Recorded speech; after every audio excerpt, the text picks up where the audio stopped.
Hello everybody, Toadmom here. Today we are in Halo 3, Halo Trace. We're gonna be doing the first mission. And let's see here, go on the legendary campaign options, turn the scoring on. And we're gonna go with some of the silly ones. I think those are all... no. Okay, we'll just turn those ones on, whatever. Okay, and... I think just that one. So we don't have to watch the intro or the little extra stuff. So let's check out File Share while we're waiting. We've got some awesome stuff on here. Robo Recon, or Rescue Recon rather. We made this a long time ago. I think, yeah, I'm pretty sure I am the dead guy floating in the water on this one. This was my idea. This was my screenshot. Make a little lifeguard in a boat and these sharks in the water, and then try to get people to download it to save the recon, the lifeguard from the sharks, when he's trying to save this dead guy in the water. That was my idea. Scrimmage. This is my friend, he made this for scrimmages in MLG. This was Ice Sleepy's photo. It's a little strafe photo. Pretty sure I am the camo guy that is on the far right, and Ice Sleepy is the non-camo guy on the left.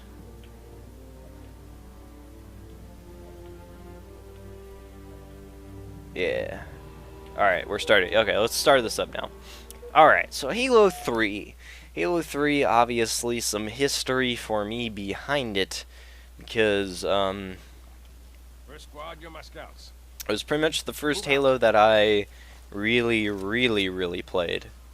Like, really played. And kind of owned somewhat. My first experience with Halo 3 was the Halo 3 beta, the multiplayer beta. Bravo team, this is Johnson. And I went to Big City Gaming, which is this little gaming place, it's LAN center, DVD, game rental, used game place that's local here.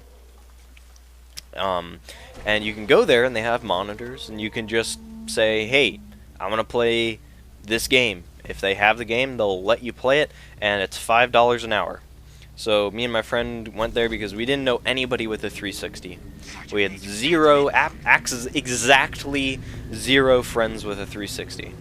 And also Xbox Live, and also God, I can't think of the name now of the game. Aren't I supposed to have a grenade? I don't know, whatever. Gosh dang it, why can't I think of the name of the game now? What the heck? Why can't I think of the name that you needed, the game that you needed for... I know exactly what the game is. It is cartoony, GTA, freaking... What the... What?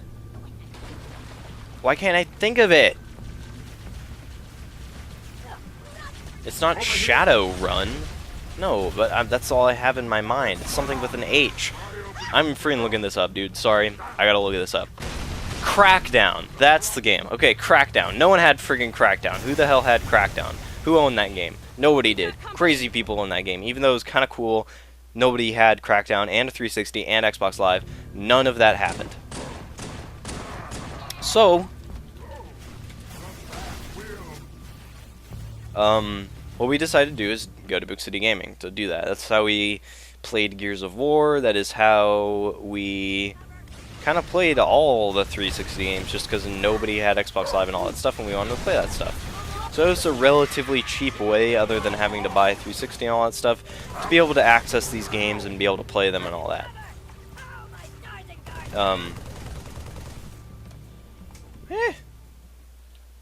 So we decided to do that, and we went there and friggin' played it a heck of a lot. Although it kind of sucked because at the time, their internet is better now there, but holy Jesus, their internet was crappy-oly. I don't know if it was just a closed NAT connection or if it was just, no, their internet was absolute trash. Like, once you got into a game, it was fine, right? Once you got into a game. But to get a game, it literally took 25 minutes to get in a game. So we would pay $5 an hour and end up playing about 3 games of Halo in an hour, which you should probably be able to get in, like, what, 5, 6 games of Halo, like, but we had half the time was just waiting. I'm playing really dumb right now because I'm just talking. Half the time was just waiting. I'm so used to playing Halo 3 and just being able to run out there. Gosh dang it, I'm going to be way back here. Oh no, it's not that bad, actually. I'm so used to Halo 3, playing Halo 3 and just being able to run randomly, like, around, because I'm so used to playing it co-op. That's pretty much all I've played this game is co-op. I never play the campaign by myself. It's actually way harder by yourself, too. Like, co-op, just being able to run out there and have someone sit back and be the spawner is so nice. Yeah, monster! But yeah, so we played it there, and man, it was awesome. Like, incineration grenades, all the really stupid, dumb stuff that was in that game for a while was still in that game during the beta. So you had incineration. What the heck?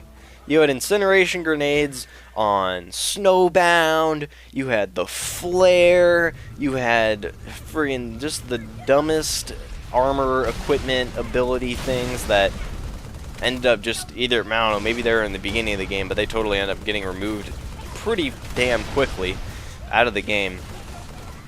But after the beta, I think we did go back there on the release of the actual official game and played that some. Pretty sure. Can't quite remember. It's not exactly in my mind perfectly. But my friend iSleepy, or at the time his name was just, well, at the time his name was Nate Dogg, because that's what he went by on some of his stuff. I think his technical silver account name, because he didn't get Xbox Live for a few years after he got a 360, was Magic Man, because in the game Full Auto, in order to unlock cheats, you had to have the Xbox Live gamertag name. I just stuck myself. Well, we just got a checkpoint, so it's okay. But you had to have the Xbox Live gamertag name as Magic Man. And I guess they did this because then that meant you'd have to have a silver account because Magic Man was already the name of somebody, so you couldn't cheat in online. I doubt that. There's probably more ways to block cheats than that. But anyways, that was how you got the cheats, was Magic Man, so he just stuck with Magic Man for a while. He was also Nate Dogg. I don't know if it had zeros in it. It could have had zeros in it. I don't think it did, though. Pretty sure it was just Nate Dogg. I don't think it was 2 G's either. I think it was just 1 G. Pretty sure. When we played Need for Speed Underground and, like, race games sometimes like that, he'd be Nate Dogg. Because, like, he would usually want to use his last name, but the thing about his last name is it's ridiculously long. So a lot of times it wouldn't fit in the games. Like if we were playing ATV, if you had your name, it would show up on the back of your rider. Just like in real life where they have their names like printed on the back of their jerseys or whatever. Near the shoulder blades, near the top or whatever. So he would want to put his last name, but his last name's way too long, so he would never be able to do that. So he would either just do Nate, and then specifically, I don't know if he wanted to do his last name in Need for Speed Underground, but Need for Speed Underground, he went with Nate Dogg. So that was his go-to choice for some of that stuff. So anyways, that was his name back then. He didn't get Xbox Live for a few years, but we definitely played the campaign a lot. A lot. We played the campaign a lot. We played other games more. San Andreas we played more. We didn't play Halo 3, I guess, relative to some of those games like Battlefront or something like that. We played just an absolute crap ton. I hate you, Cortana. Go away if you're here. No, she doesn't show up here, I guess. She shows up later. Okay, we're at this part now. But yeah, he didn't get it for a few years. He didn't get it for a few years, so we just ended up playing a relatively crap ton amount of the campaign. Oh no. So many guys.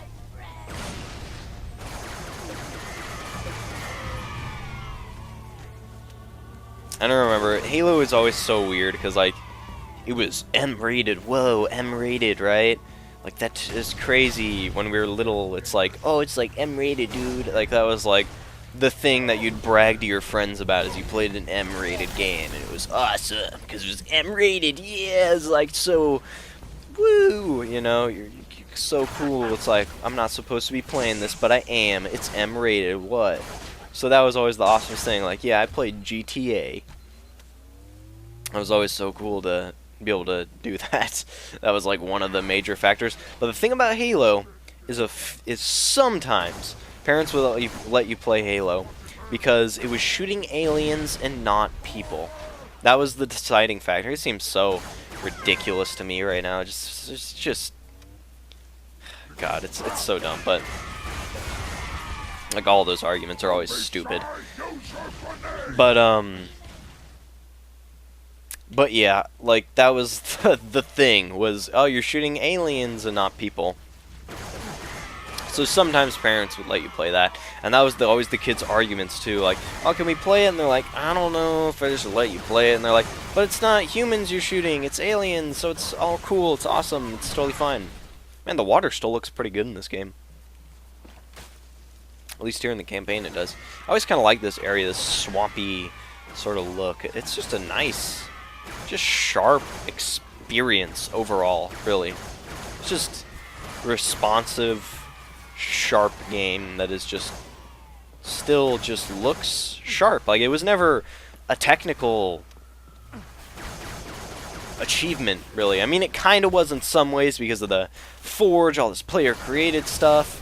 There was cool stuff behind that, but in terms of just raw visual stuff in this game, it was never this technical feat like something like Halo 2, where people were just blown away by the visuals. It was amazing looking and all that stuff, where that was just one of the selling factors, was look how freaking good this game is.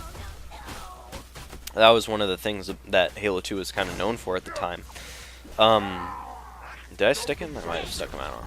Probably not, it didn't blow. That was one of the things about Halo 2, but about this game, that wasn't really the thing. Like, it never really looked ultra amazing compared to everything else. But the thing about it is it had, like, some style to it. I'm getting shot from... Ooh, no. Do not shoot me. It had style and just looked sharp. It had a unique look, and that unique was very clean and well thought out.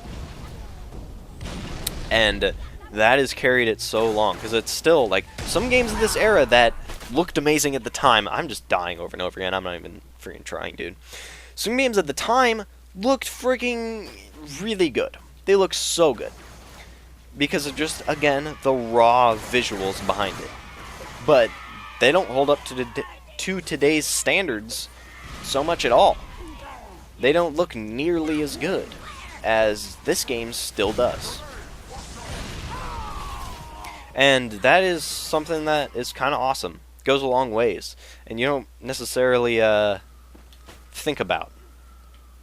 But it's awesome. I really like the visual look in this game and just how sharp and responsive everything is. And yeah, again, terrible at this. Like, Halo 2, Halo 3 campaign. I think they also did just kind of get harder. Like, you kind of have to pay a little bit more attention. Halo 1, you kind of can just be like, yeah, I'm just gonna just drive over all these guys because I kind of can. At least in the case of Halo 1, I played it so much I have a routine. Like, alright, this is where I jump here, this is where I go here. Because I played it by myself so much. Like, ah, man, look at that. I don't know where the enemies are at. I mean, obviously, I'm not exactly playing super hardcore, but yeah, like I said, Halo 1, I have that game memorized to a T. Pretty much, I have a strategy for every level in that game, exactly where I'm going to go, exactly what I'm going to do, exactly how stuff is going to play out. And in this game, that's not so much the case. As I die again. I die again. That is not so much the case in this game. I do have a little bit of a strategy. I have specifically an easy, super easy speedrun strategy for one of the levels. But when it comes to pretty much any other level, I don't really got much. Wow, I've never actually been over here. Let's go over here. This is really neat. No, I want to see what's in that pipe. I want to see what's in the pipe, you stupid grunt. I wonder if I can get under that rock. That was one of the cool things about this game, is just the dumb, glitchy areas you can get into. Like, it's pretty easy to get out of the level in this game. You can just, like, free flow glitch the game because there's so many places you can just figure out where you can just completely get out of the map. That's really cool. This is a neat little pipe. I've never seen this pipe before. Can I get under this rock?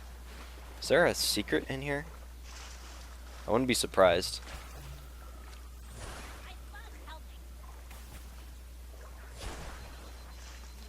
No, it doesn't seem like there's any secrets. But yeah, the water still looks pretty dang sharp. Like, everything about this game just looks sharp. It just looks nice.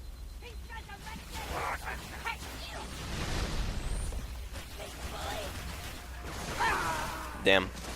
I wanted to try to, like, juke those kids out pretty hard there. But it didn't work out. So you guys are probably sick of me just dying over and over again. We're about at the 15 minutes. So, if you actually do, woohoo, hey, look at that. I'm almost out of the map. Like, stuff like that. Like, you can just, not necessarily specifically this because I can't get out of the map, but there's so many places in this game where you just jump up on something and you could just walk out. Just walk out of the map. It's really cool to find those areas. But yeah, if you actually are interested in me playing this game, and actually playing it a lot better, because I played it when I did play it, I play it with people, usually, not by myself.